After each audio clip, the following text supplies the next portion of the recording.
Okay, let's tackle the fourth hexagram, which is the Meng hexagram. Meng means useful inexperience or useful folly. Meng indicates that in the case which it presupposes there will be progress and success, I do not go and seek the useful and inexperience, but he comes and seeks me. When he shows the sincerity that marks the first recourse of divination, I instruct him. If he apply a second and third time, that is troublesome, and I do not instruct the troublesome. There will be advantage in being firm and correct. The other translation, useful folly has success. It is not I who seek the young fool. The young fool seeks me. At the first oracle, I inform him. If he asks 2 to 3 times, it is importunity. If he importunes, I give him no information. Perseverance furthers. Oh, Patrick, welcome back. Patrick, we're tackling the fourth hexagram, which is obtained, in fact, by turning the third hexagram upside down. There are 64 hexagrams in the Book of Changes. That means there are 32 pairs. Very often, the second hexagram in that pair is obtained by turning the first hexagram upside down. Let me show you. Now, this is Meng, right? You recognize the shape. I'll show you Zun. It's upside down. You see, it's upside down. Let's see Meng. Okay. So it's normally done that way, but there are exceptions, like Qian and Kun. Even if you turn the Qian hexagram upside down, it's still Qian. So you've got to turn it inside out. All right, Yang becomes Yin and so on. So for the Qian Kun, it's not upside down, and a few others too, but mostly it's turned upside down. And Meng, of course, is useful folly, and very appropriately it follows Zun. Zun is initial difficulty. A newborn child, for example. Now, if there's a birth, there is education. Meng is education. It's about how to deal with useful folly or ignorance. And the second line there symbolizes the teacher. The fifth line symbolizes the student.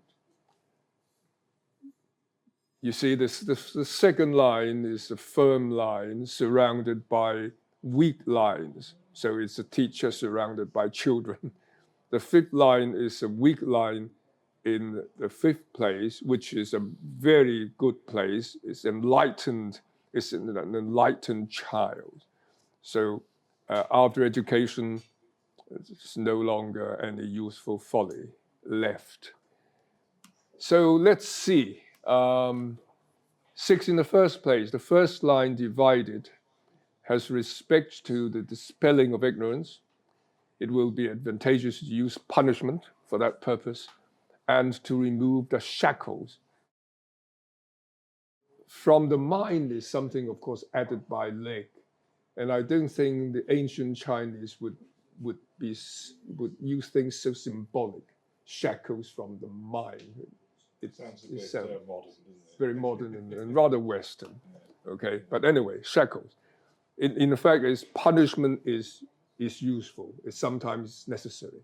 It is to avoid further punishment. It's to avoid something worse, like shackles. You see, It's like this. By going on in that way, or punishment will give occasion for regret. You can't always use punishment. The child would become very thick-skinned if that were to be done. 6 at the beginning means to make a fool develop. It furthers one to apply discipline. The fetters should be removed. To go on this way brings humiliation. All right. You want to have the child enlightened. Sometimes punishment is necessary.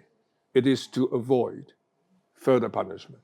But if you keep punishing that little child, it will do him no good. To go on this way brings humiliation. He would no longer mind being punished. Okay, so that is a controlled use of punishment. 9 in the second place, second line, undivided, shows the subject exercising forbearance with the ignorance in which there will be good fortune, and admitting even the goodness of women, which will also be fortunate. He may be described also as a son able to sustain the burden of his family. Rather disconnected. 9 in the second place means to bear with the fools. In kindliness brings good fortune. To know how to take women brings good fortune. The son is capable of taking charge of the household. Now, the symbol is as follows. The second line is a firm line in a gentle place. Okay. So, firstly, it gives the writer of the judgment the inspiration of a firm line bearing with the ignorant children. Look, this is number one. Secondly, matrimony. It's a firm line, it's a male line in a female place, and its correlate is also female. So that gives you the idea of matrimony, okay? Marriage. So it's, if you want to know whether it's good to get married, this is it's a good line, okay?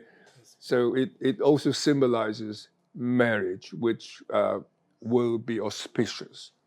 Thirdly, the lower trigram is Kan this time, the lower trigram. Kan is the second son. Second son, right. And the second line is a firm, capable line. So it also symbolizes a son capable of managing a family, family's assets. So there are 3 symbols being used: a teacher, husband, son. So altogether looks connected, but the inspiration is very clear. It's from the same line in the same place. 6, now you see 9s and 6s. 9 is a moving yang line. 6 is a moving yin line. And the third line here is a moving yin line. Therefore, it is 6 in the third place. The third line divided seems to say that one should not marry a woman whose emblem it might be for that.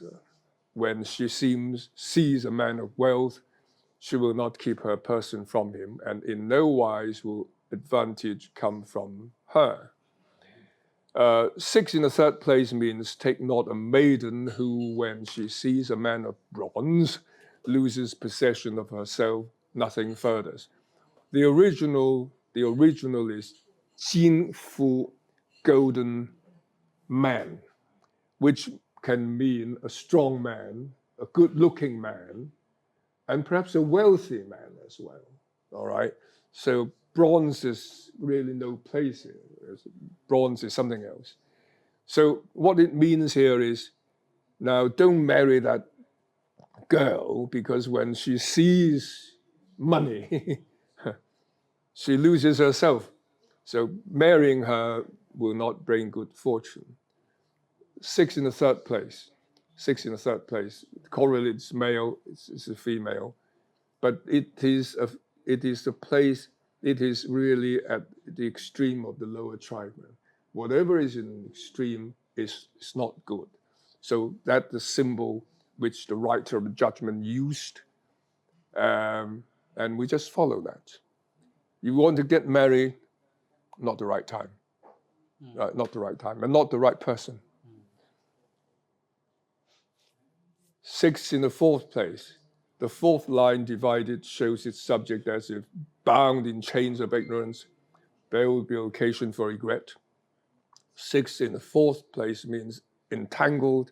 Folly brings humiliation.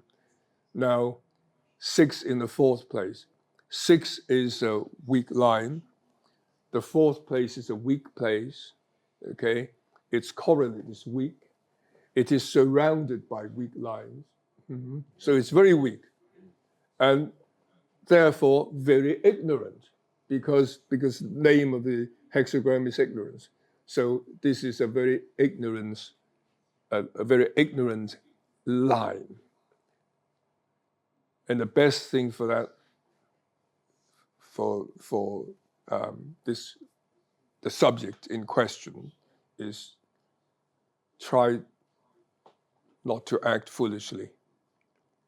Try to be more careful, okay? Because really it is ignorance prevails. There would be occasion for regret if the subject were to act.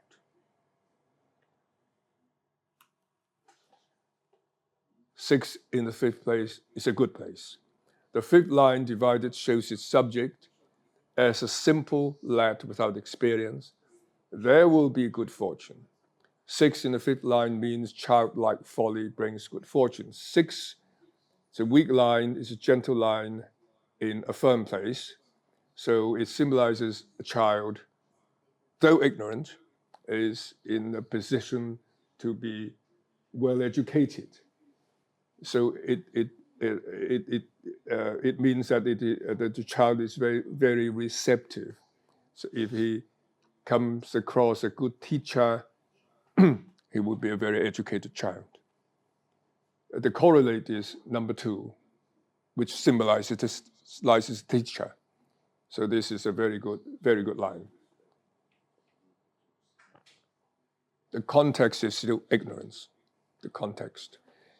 Okay, 9 at the top, in the topmost line, undivided, we see one smiting the ignorant, but no advantage will come from doing him any injury. Advantage would come from warding off injury from him. 9 at the top means in punishing folly, it does not further one to commit transgressions. The only thing that furthers is to prevent transgressions. Smiting the child is like smiting the child because the topmost line is a firm line. This firm line on top of ignorance is like hitting ignorant children. Now, hitting is also, of course, a kind of punishment, and like what we encountered in the first line, punishment sometimes is necessary, but if you do it too often, it loses its power. And here it's the same. Smiting is very, very serious indeed. So it is not to be encouraged. Adults should be encouraged to ward off the transgressions rather than be a transgressor, be the transgressors themselves. So that's easily understood, of course. But again, it's in an extreme place. It's not a good sign. And extreme place also means that the people concerned tend to do things extreme. So it would be good to control one's actions. So we've done with the 4 hexagrams. That gives you a general idea of what the book is like. But just to interest you, I'm showing you very, very swiftly the Silt script, the Silt text discovered in 1973 in Hunan. It doesn't have the commentaries, but it has all the contents of the main text. See, so and we tend to use this a lot now, just to for editorial purposes. And after 1973, it seems that a lot of bamboo slips also appeared. And these are the bamboo slips which are kept now kept in the Shanghai Museum, Shangbo.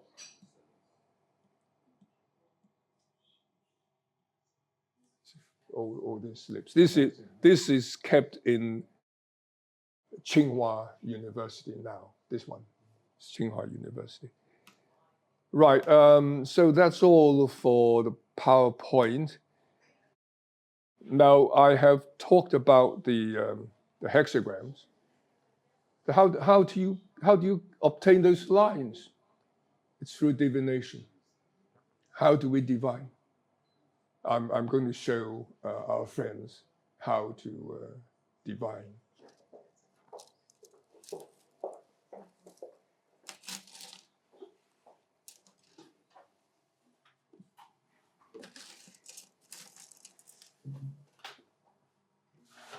In divination, we use yarrow stalks.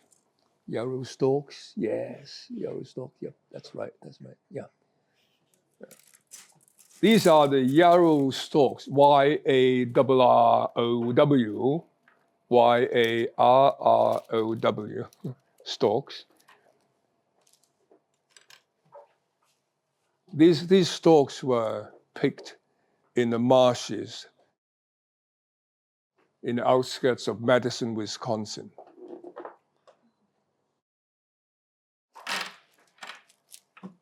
Yarrow stalks are believed to have supernatural powers. I don't, but yarrow stalks do. In divination, we use 50 yarrow stalks, in fact, 49. We just take one away and put it back into the sack to symbolize the Tai Chi. Now I'm holding 49 yarrow stalks, and randomly I divide the stalks into two heaps, so to speak, or two piles, to symbolize the two primal forces of heaven and earth, yin and yang. Then I pick up one stalk from the right-hand pile and insert it between the little finger and the ring finger of my left hand to symbolize the three powers, those of heaven, earth, and man. Okay? And then I pick up with my left hand, the left-hand pile, and start counting through it, the heap by fours, or in bundles of four. 1, 2, 3, 4, to symbolize the four seasons. So 2, 2, 3, 4, 3, 2, 3, 4, 4, 2, 3, 4, 5, 2, 3, 4, 6, 2, 3, 4, until there are 1, 2, 3, or 4 stalks left.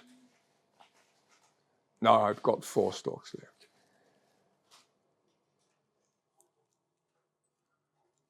And this symbolizes an intercalary month or intercalary month.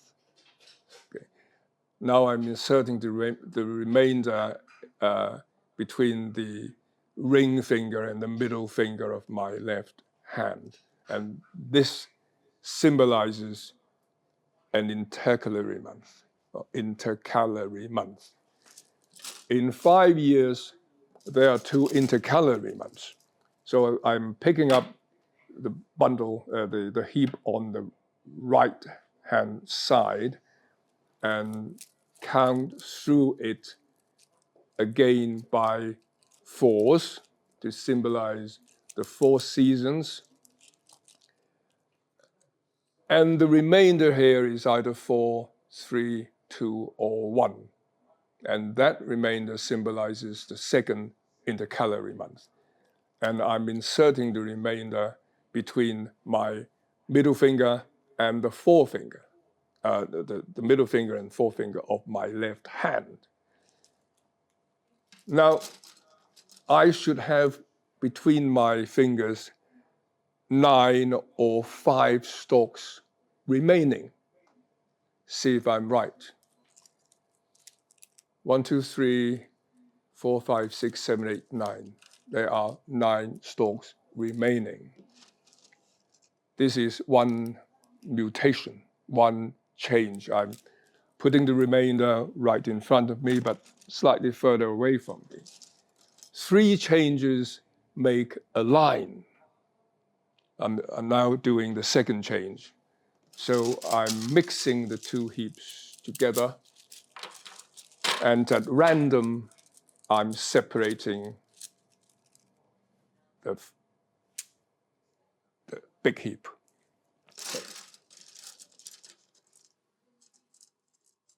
Pick one up, insert it between the little finger and the ring finger of my left hand to symbolize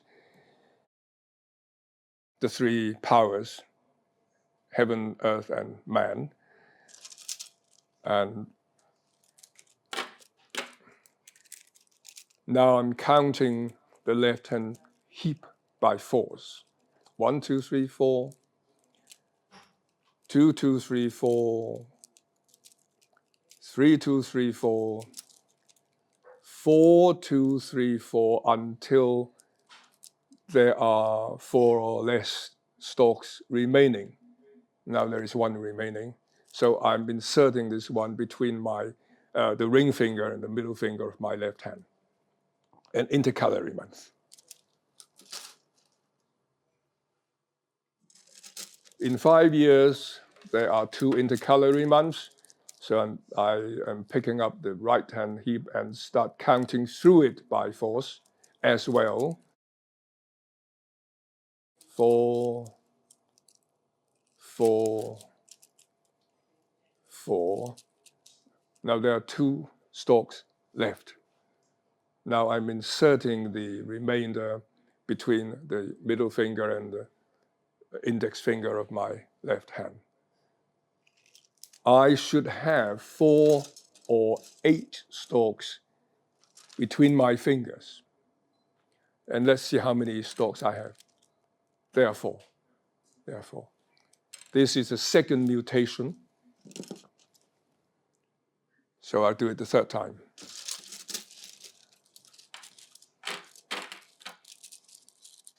Randomly separating them into 2 heaps. The 3 powers. Start counting this heap by force. 1, 2, 3, 4. 2, 2, 3, 4. 3, 2, 3, 4. Okay. 4, 2, 3, 4. 5, 2, 3, 4. I have 2 stalks remaining. These 2 stalks are now being inserted between the ring finger and the middle finger of my left hand to symbolize an intercalary month. In 5 years, there are 2 intercalary months. So I'll pick up the right hand pile and count through it by force until there are 1, 2, 3, or 4 stalks remaining. There is 1 stalk remaining, and I'm inserting it between the middle finger and the forefinger of my left hand. This is the second intercalary month. I should have either 4 stalks or 8 stalks remaining this time, and there are 4. Okay. Now, I've done 3 mutations, and now I have the bottom line of the hexagram, assuming, of course, that I have framed a question in mind, at least. You have to have a question, a simple question, assuming there's a question. But question or no question, I'm doing it anyway. Now I've done 3 changes and see what sort of line I have. Now, for the first mutation, it's either 5 or 9. If there are 5 stalks remaining, it will have the numerical value 3. If there are 9 stalks remaining, the 9 stalks will have the numerical value 2, which means the more stalks, the smaller the numerical value. 5 remaining, give it 3.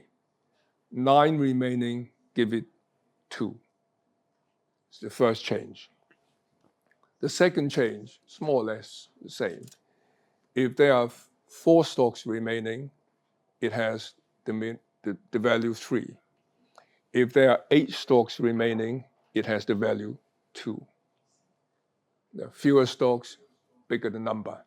Now we have 4 here, so it has the numerical value 3. Here, it has the value of 2. So 2, 3, it's the same here. 4 stalks, 3. 8 stalks, 2. Now I have 4 stalks, so the numerical value is 3. 4 stalks, numerical value 3. 9 stalks, numerical value 2. 2 plus 3 plus 3 is 8. Okay? 8 is a non-moving yin line, if you still remember. 6 is a moving yin line. 8 is a non-moving yin line. 9 is a moving yang line. And 7 is a non-moving yang line. Okay, so I'll write this down.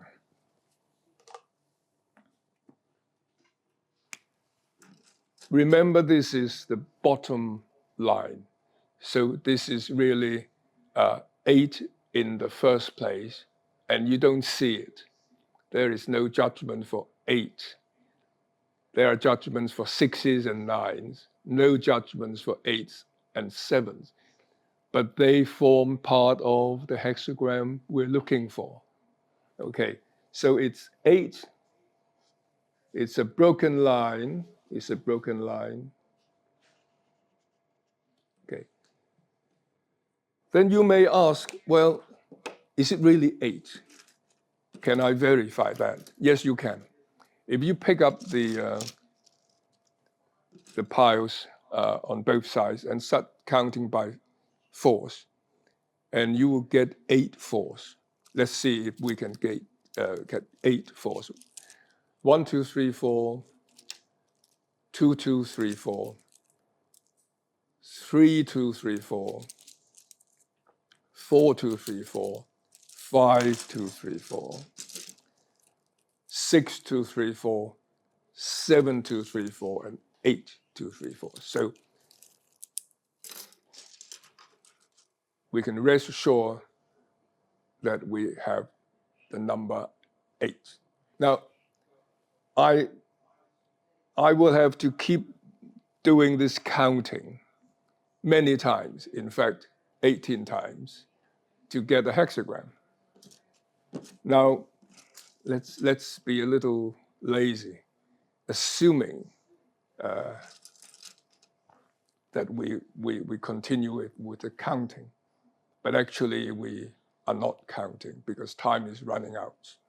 I will ask you to give me a number, 6, 7, 8, or 9, and let's see what hexagram we get. Patrick? 6. Okay. 6 is a moving yin line. We still don't know what hexagram we're going to get. Okay? We've got 2 lines. Now we are looking for the 3rd line. Hassan? 9. 9 is a moving yang line. Okay?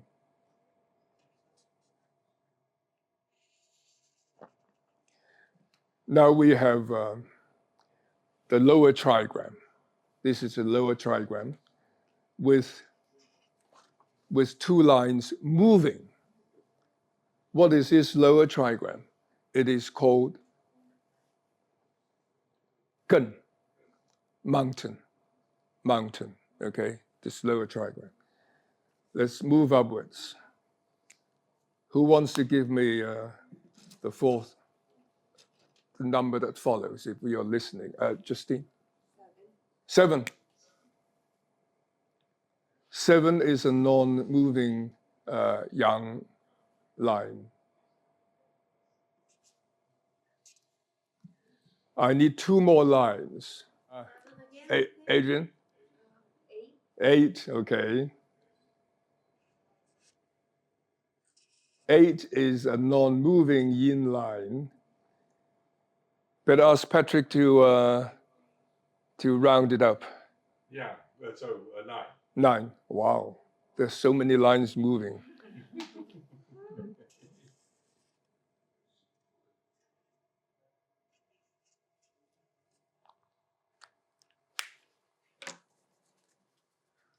It's like this, okay?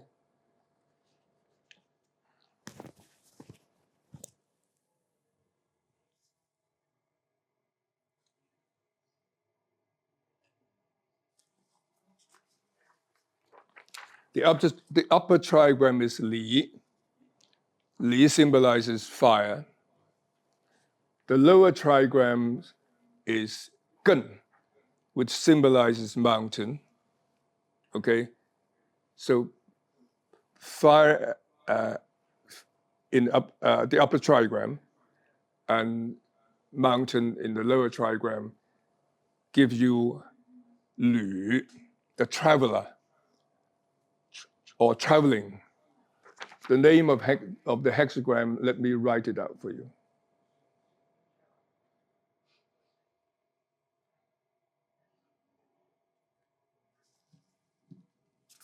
Lü, 是旅行的旅啊，旅行的旅，火山旅。Okay, let's do it in English. Now you have a hexagram called Lü, and let's see what the translation is here.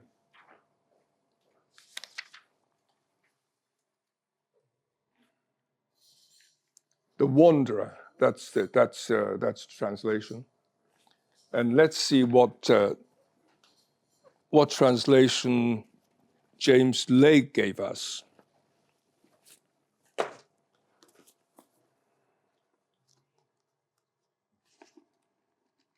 They try to be different from one another, so we may come up with different translations. Lake's translation is traveling stranger, okay? The Wilhelm Baines translation is wanderer. So more or less we know what the hexagram is all about from its name, Lü, traveling, traveler, wanderer, or what did you say just now? Stranger. Traveling stranger, okay. Okay, let's look at the judgments of the lines.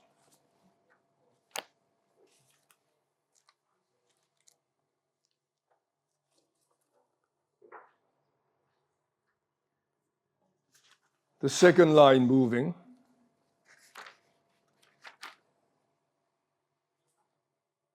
Six in the second place means the wanderer comes to an inn. He has his property with him. He wins the steadfastness of a young servant. And 9 in the third place means the wanderer's inn burns down. He loses the steadfastness of his young servant. Danger. Then the top line, 9 at the top, means the bird's nest burns up. The wanderer laughs at first, then must needs lament and weep. Through carelessness, he loses his cow, misfortune. So the whole hexagram spells disaster. Not a very good ending, but that's not the end of the story. Oh, good. Don't forget, when lines move, they change into a line of the opposite gender. And with the new lines, a new hexagram is formed. And let's look at the new hexagram. That will be the end of the story. Okay, let's do it.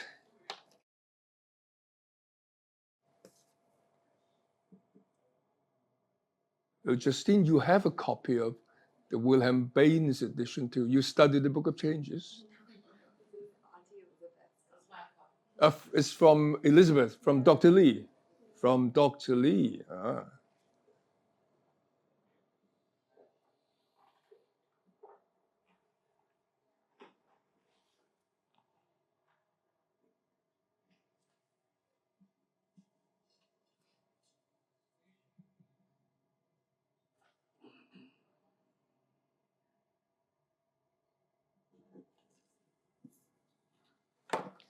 All right, now it works like this.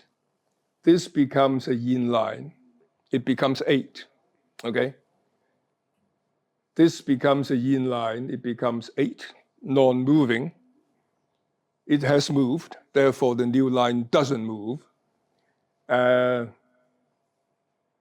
6 then becomes 7, a non-moving yang line. So as you can see, the upper trigram looks like this, all right, after changing. And the lower trigram looks like this after changing. The upper trigram becomes zhen, thunder. The lower trigram becomes kan, water. Thunder and water gives you this one, which is not a bad thing. And let's see what we've got here.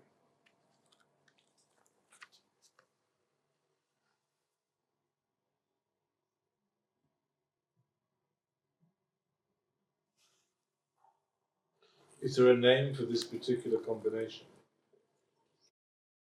In Putonghua, it is pronounced xie. Although the everyday pronunciation is jie.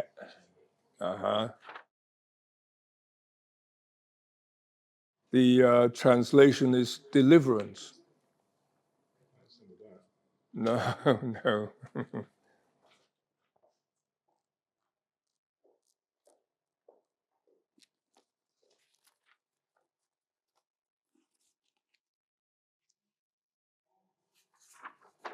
Can you recognize the Chinese characters? Yeah. Yeah. And the pronunciation, xie, H-S-I-E-H, xie, okay? And let's see what it has to say regarding xie. The judgment, deliverance, the southwest furthest. If there is no longer anything where one has to go, return brings good fortune. If there is still something where one has to go, hastening brings good fortune. So no matter what you do, it's going to be all right. Whether you want to go home or want to advance, it still brings good fortune. Now, this is how we deal with the old and new hexagrams. Firstly, we have this divine hexagram, the old hexagram, with moving lines. If there are no moving lines, they will there will not be any new hexagram. Right. Okay, you just read the judgment of the hexagram, and that's it. Yeah. And that's it. But right now, this one, it has 3 moving lines. We read the judgments of the lowest moving line first, moving up. Yeah. Okay, and after reading these judgments, we have to turn the moving lines into non-moving lines of the opposite gender. And after doing that, in this case, we are turning Lü from Lü, rather Lü, into Xie, deliverance. And the judgment on that is rather good. So no matter how you suffer, if you stay strong, you persevere, the end is a good one. So it is a good one, after all. It's a good one. Whatever the question is, I myself did not frame any. All right, you did frame one. Don't tell me, but it's going to be a good one. So that's about it regarding divination. We still have a couple of minutes left. I, of course, can take some questions if there are any. If there aren't, bedtime. But firstly, our scholar friends. I've got one near me, Patrick. The others are far away from me, quite far away. We're oceans apart. Okay, let me. Probably questions from the people who haven't had the privilege of being here, right? I'm sure. Okay. So, Dr. Ho, how many changing lines do you have to have before you can do that reversal? Is it the 3 that you do? Is there a particular number? You say if each of the lines are fixed, you cannot change, or there's no change, if you like, right? But how many changing lines? We had, I think, 3 changing lines. Can you? It happened to be 3. It happened to be 3. If there were only 2 changing lines, would you then be able to change from one hexagram to another? Yes. Let's say if there are 2 changing lines, we deal with changing lines first. Oh, I see. All right, we read the judgments of the changing lines. Right. And after doing that, we change them Right. from moving lines into non-moving lines. So even if there's just 1, you do a change? Even if there is 1, I can do the changing. But is that a choice of yours? Or that is not a choice of mine. It's what it has to happen? Yeah. Okay. Right. Yes. So the process is like this. You deal with the changing lines, and then you turn them all into non-changing lines and read the judgment of the new hexagram. And is that why it's called the Book of Changes? Or? Yes. The Book of Changes, Book of Change. Right. The whole book is on the concept of change, the philosophy of change, and instances of change. Okay, and that is and that gives us the inspiration we need in divination. Divine beings don't normally communicate with human beings, but in divination, divine beings make use of the judgments to make themselves intelligible. That's what the ancients believe anyway. And that is how that worked. But mind you, there must be changing lines. If there are no changing lines, there is no new hexagram. It's the old hexagram throughout, and you only read the judgment, and that's it. If there is 1 changing lines or more than 1 changing lines, you read the judgments of the changing lines first. And lastly, you read the judgment of the new hexagram, and that's it. You don't read judgments of non-changing lines, you see. So that's the whole process. I'm just showing you the process. It happened that this evening's divination more or less came to a rather good end. Oh, good. Don't you think? Yeah. Although there are sufferings along the way. So I'm rather satisfied. I hope you all are. Smiling faces. I hope you all are. Have we now come to a good conclusion? I think there are questions in the chat. Okay, let me see, I can read them. So Rem here is asking, what do you think about the contrast of traditional interpretation of hexagrams as opposed to liberal interpretation common to today's use? Okay, let me read it out. Professor Ho, what do you think about the contrast of traditional interpretation of hexagrams as opposed to liberal interpretation common in today's use of I Ching? I really don't know what liberal interpretation means. What is that? What is that? Rem, would you like to Yeah, clarify? you know, interpretation is a very strange thing. Different interpreters interpret differently, maybe. It depends a lot on the interpreter's knowledge and experience in life. For example, if I read classical Chinese, and I do, I tend to see things deeper. But if one doesn't know Chinese at all, one has to rely on translations. Not only that, translations don't really give you the full picture, the depth which one may require to come to a satisfactory interpretation. So one has to guess and rely a lot on one's inspirations of that time. So maybe that's the liberal interpretation common in today's use. But does liberal interpretation also means the lack of knowledge of classical Chinese, which I really don't know? Patrick, do you know? What's the liberal interpretation? I don't know. You don't know? It's not my question. No. So I'm ignorant. Monk, fourth hexagram. That's me. No, well, as I said, yes, it depends a lot on the person's experience and knowledge. So and there shouldn't really be a traditional interpretation as opposed to a liberal interpretation, because a traditional interpretation can be liberal as well, don't you think? Yeah. Right. Does that help you, Rem?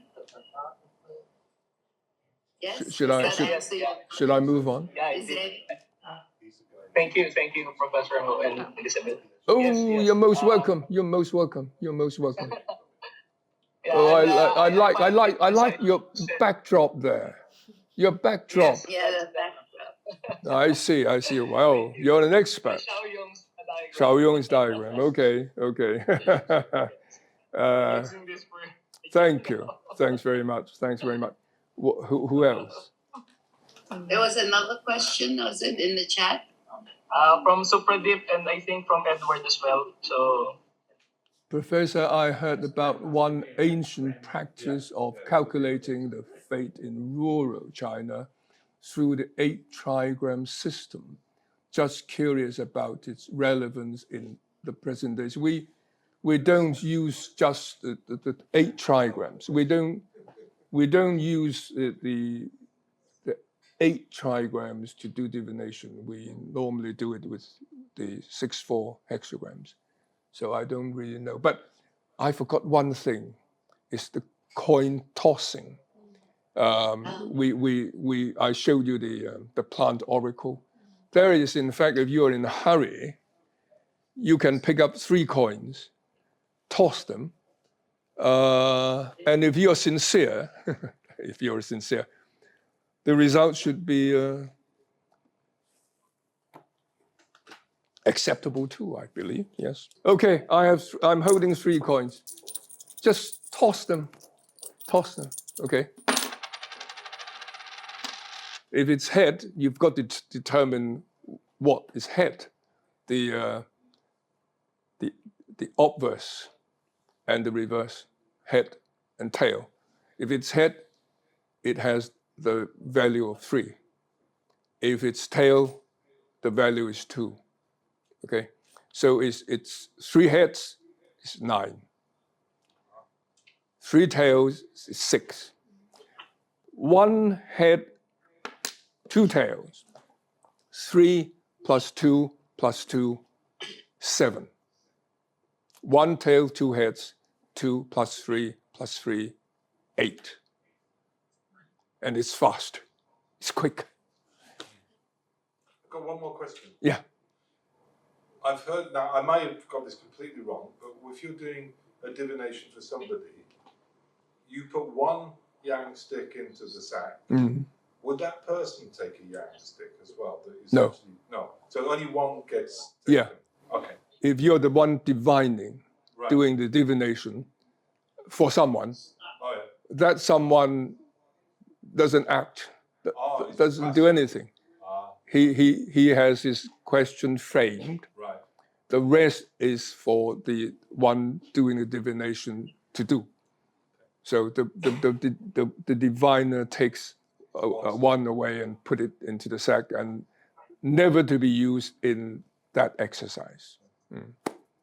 Sorry, about this 算八卦. It's got Chinese there. In rural China, through the 8 trigram system. Who asked this question? Can I be enlightened on this? Professor, I myself, Supradeep Das, I asked the question that about. Sorry, it's a lot of echo. I can't really hear clearly. But anyway, I can tell you that using just 8 trigrams for divination purposes is rare. It's rare because yes, you can do that. You can do it with whatever, but it's not a substantial type of divination. Maybe you look at the trigrams and look at the intercardinal points, and I've lost something. Where should I go? Oh, southeast. Okay, something like that. I guess it is like this. But normally, when we do divinations, we really use 64 hexagrams rather than just 8 trigrams. Okay? Thank you, Professor. Thank you. You're most welcome. I'm trying my best. What is the rationale for the divination?